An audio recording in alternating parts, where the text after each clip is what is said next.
Okay, this is Lecture 4, Political Science 101, Principles of Political Science. I want to pick up where we left off last time, and now I want to talk about modernization and corruption. So let's just define corruption. It's behavior of public officials, right, which deviates from accepted norms. And they do this in order to serve their private ends. Typically, this is a measure of really the absence of effective political institutions. Political institutions, if running properly, should not allow for, certainly should mitigate or limit this. I think in the United States, we often feel that the political institutions actually foster this. Now, maybe, perhaps, when you get this far out in a democracy, the United States is the oldest form of government, not the oldest country, but the oldest form of government on the planet. And no one has been this far out in terms of democracy before. So we're on the cutting edge of that. Now, it could be that one of the problems with democratic structures is that it lends itself to this sort of corruption, where you get government elected officials working in concert with other members of the society, usually the elite class, to benefit themselves and the elite class at the expense of others. Now, right now there's no way of knowing that with absolute certainty, but it would appear from recent events that this looks entirely possible, that we see a fair amount of coordination between the elites and the government in terms of allowing for monopolies, in terms of positive tax law that allows, say, hedge fund, folks to only pay 15% taxes because the money they take in is considered capital gains and not income. There's a whole host of things that go on a continuing basis. And again, as I've said, this could be a function of a more, or a democracy that is further developed. It may be that it's something that we have to address, and it's an inherent weakness in the structure. Obviously, this corruption changes the values of the society. Maybe not overtly. In fact, the values are actually usually restated as a means of, sidetracking or covering up the actions that have been taken. It creates, obviously, sources of wealth and power, and this allows those that have this power and these resources to actually extend those. So it's a vicious cycle. It also expands the government authority. So basically, the government authority can set structures in place that may not work to the benefit of all. If you look at recent examples of this, we might be talking about, the war on terror, for example, and how much authority has been granted to the government in a way in which the government can say, we can't tell you what we're doing because then we can't protect you. And so we want to protect you. So the best way to protect you is not to tell you what we're doing. And then there are all kinds of bills that get passed, allowing the government to do, to eavesdrop on Americans, to extend their intrusion into folks' lives, all for the sake of protecting us. And this is what we mean by sort of using the process itself to be able to manipulate. So when you look at this, you have to look at the relationship between the lower classes, the middle class, general population, and the elites, and understand that stability depends on that relationship between the level of political participation and the level of political institutionalization.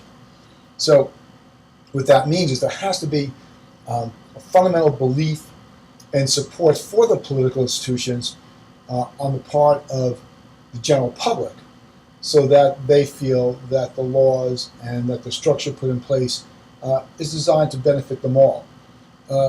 Now, corruption is not new, and it certainly isn't associated only with democracies or even those that have modernized.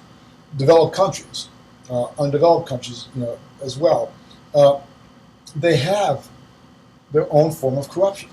The one thing about corruption is it is the advancement of some at the expense of others, whether we're talking about a dictatorship, which is the most overt form, or a democracy where you might have political leadership using the very values that have been established as a means of distorting their actions or protecting their actions or the self-serving actions.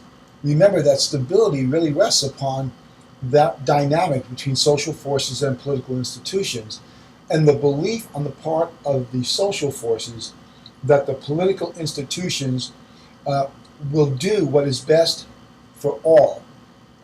No one really expects to always win the day, but they expect, if they don't, that there's a good government rationale that serves the greater good rather than just serving the individuals. So it's not necessarily just a sign, corruption that is, of an advanced democracy and the like. Again, you have to understand that the dynamic between the social forces, the people, and the government, the political institutions in advanced democracy go beyond just the functional serving of one and the other, the one to the other. Even one could argue that while political parties demonstrate a more stable society because political parties are an intermediary institution, just as the media is. And what that means is they act as a buffer, but also a transmitter of information from the people, the social forces, to the political institutions. Now, if that media element, if the political party element also becomes corrupt, then the transformation and the transmitting of information between the two also becomes corrupt.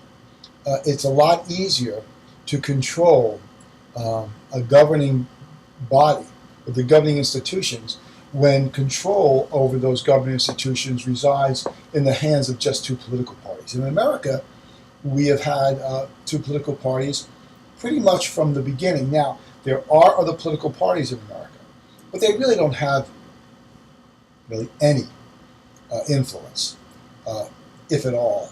The influence they do have might be marginally to move over a period of time the public to take certain things more seriously or to focus on them a bit. But so far as controlling the government apparatus, the Democrats and Republicans in America control everything on the state level, the local level, and the federal level. You're a Democrat or you're a Republican, and although those are independent organizations, the parties are not part of government. They're separate, not-for-profit corporations. They do control a great deal. So while initially these create an important link between the social forces and the political institutions, once corrupted, they can work in concert with the governing structures to transmit information that is not exactly accurate. One of the interesting things, going back to the fact that the people can get so much information that they don't know what to do with it, is having the media be so centered on a particular political ideology, in America conservative and liberal, that you now get media in a highly technological age that falls on one extreme or the other. So the media actually takes the same moment in time, the same fact, and depending upon whether that particular part of the media is conservative or Republican, they will interpret those actions in a way that suits their purposes, further confusing the American public, or have the American public convinced that their point of view is the correct point of view. It's a great way of getting rid of cognitive dissonance, which is nothing more than an uncomfortable feeling that arises when the reality does not match what you think.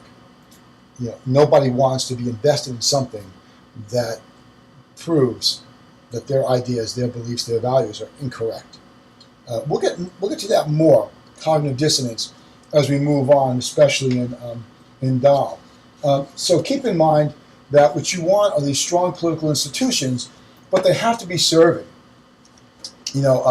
This overall sense of security in terms of the population moving forward.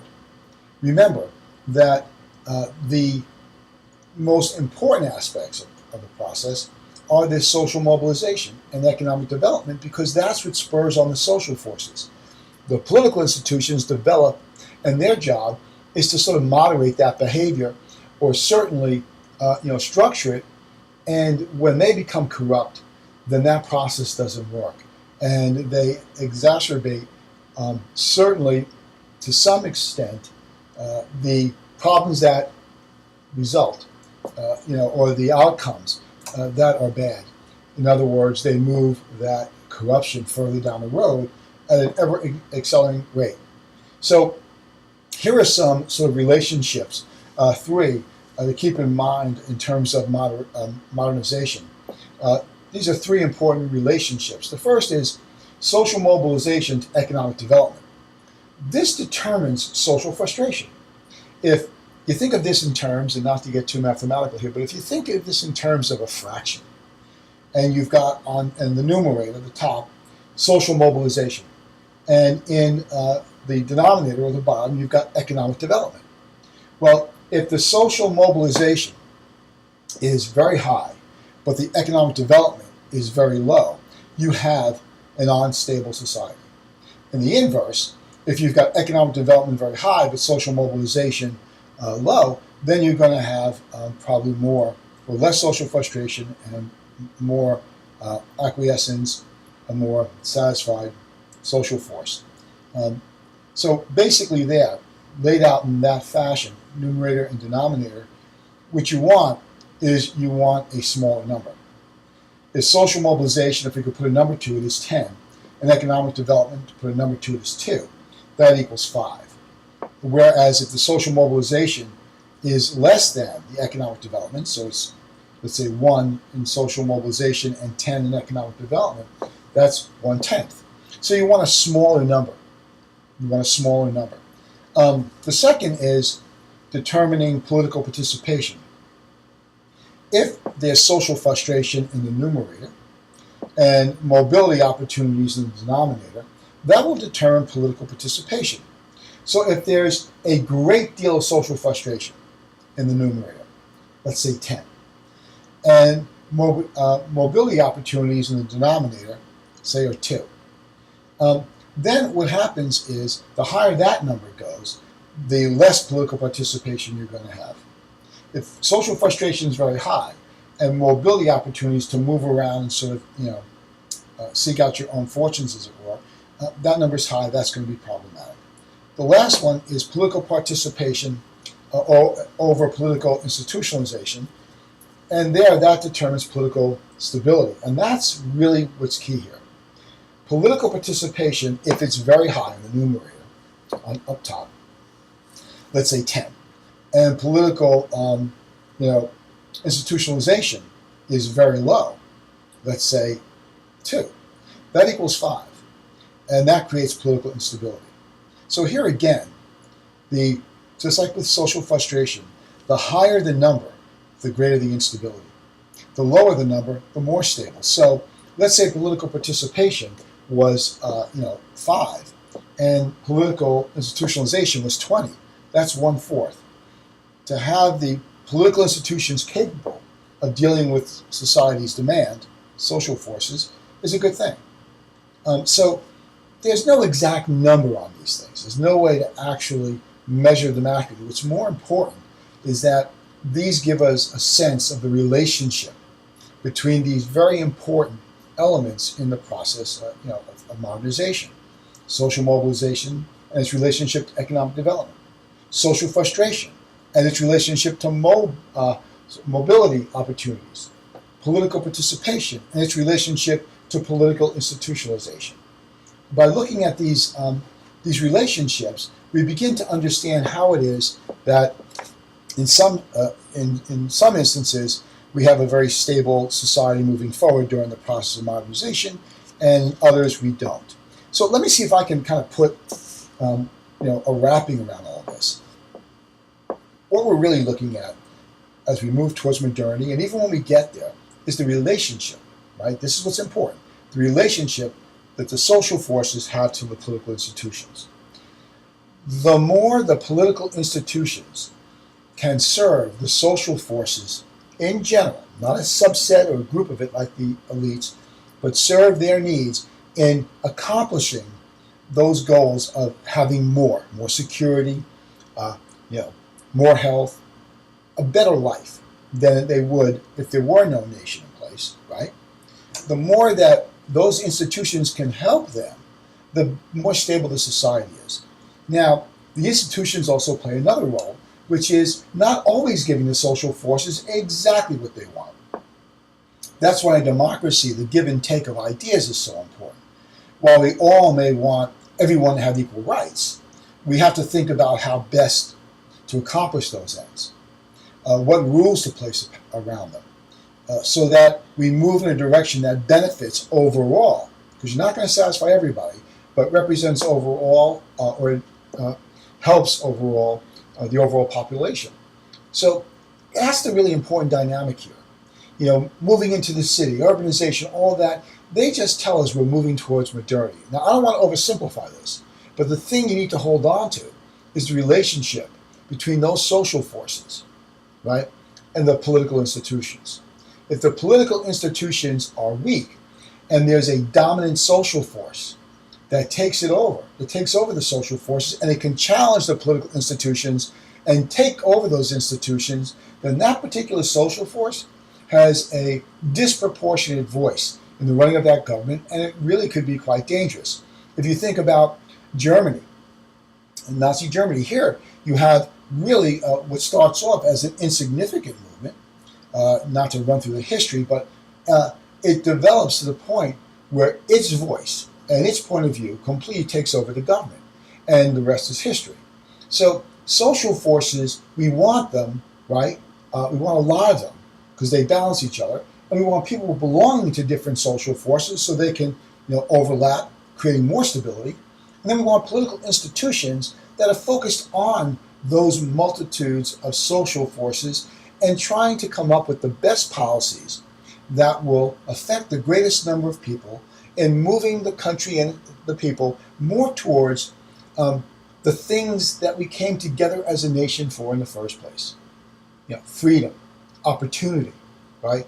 A shot at, making a better life for ourselves and our children than we otherwise would have been able to do in some other society. When you get in a democracy and all those things are founding principles, but the actions of a dominant social force and a weak or compliant political structure creates a very dangerous situation. And it's always been pretty easy to discern under what types of structures that might occur. A dictatorship certainly, and the like. But we've never really thought of that in terms of democracy aiding that along. So I think it's important to think of it this way. We always assume that democracy and capitalism go well together, right? But really, when you think about the goal of democracy and you think about the general goal of capitalism, they don't run along the same lines, at least not as well as we like to believe. The fundamental principle of democracy would be liberty and freedom, that basically we have those in a republic that represent us, but that they give voice to us, and that basically we want the playing field level, and we want everyone to have their best shot at increasing, the well-being of themselves and, of course, of their families and the like. And so that means people have to be free to pursue their own ends. Yes? Okay. If you think about capitalism in its true form, where people are allowed to own property, and they're able to go out and pursue their own economic ends. What happens if people, in pursuing their own economic ends, using the fundamental principles of democracy, freedom and the like, and they end up getting to a point where they are so successful that they can then control the system and erode the very foundation of democracy, freedom and the like. And so the capitalist impulse, at least as it's been manipulated here in America, for example, actually could erode the fundamentals of democracy. Think about the elites now, and think about individual freedoms and access to our information and control over the system. While Democrats and Republicans might argue they each stand for something different, keep something in mind: the last 50 years, under the rule of both Democrats and Republicans, the middle class has been decimated, and those in the elite class have garnered almost all the wealth. If you look at that reality, you have to ask how we got here. And believing the Republicans did it, or the Democrats did it, seems to be foolish, because they were both in power for enough of the time that if anyone wanted to stop it, they could have. And there are any number of indicators that this is not what happens. A class in American government and an exploration of the revolving door and interest groups would make it very clear that that's the situation. All right, so what we really want to hold on to is that relationship between social forces and political institutions, and understand that corruption can come on either end. The social forces being controlled by a dominant social force, muting their voice, or political institutions that become corrupt because people, pursue their own ends. The relationship between democracy and capitalism was well carved out and understood by the founding fathers, and that's why they were so adamant about not having monopolies. That monopolies eventually corrupt the system of democracy because they influence that structure, the governing structures, to do things that really would be outside the interest of democracy or the republic, and providing for people the sorts of things that government's supposed to provide, to make them feel secure, to allow them to pursue their own ends, economic ends, and to be able to control social forces so that no one group can take control over any other group. So when you look at America, again, cutting edge of democracy, we have to ask ourselves, in Huntington's structure, if in fact we've already gone down a road, being at the forefront of modernization, have we taken a turn on that road that is not necessarily leading us forward and continuing the path of a modern nation, but moving us away to some sort of other, perhaps maybe even to this point undescribed place that isn't exactly a dictatorship, but maybe something a little bit more amorphous than that, something that is a little bit more difficult to see, that there's an erosion perhaps when you walk down this road of the democratic principles, and social forces are distorted, political institutions are distorted, and you have a general closing down or collapsing of the fundamental underpinnings, at least as they are thought of here in America, of democracy and capitalism. That there's a need for government in a democracy to control the capitalist impulse. Unchecked, that will garner a lot more for a very select few at the expense of the many. And that creates a profit on so many levels.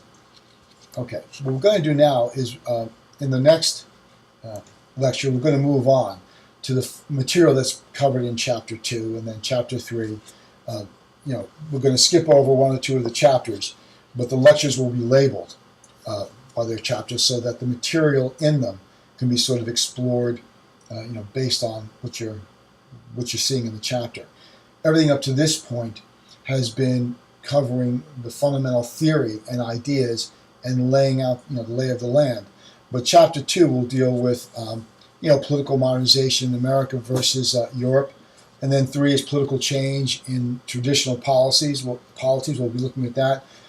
Then we'll jump to Chapter 5 and talk about revolution, political order. In Chapter 6, we'll talk about reform. And 7, we'll talk about integrating, this whole thing, parties and political stability relationship, looking at that a little bit more deeply.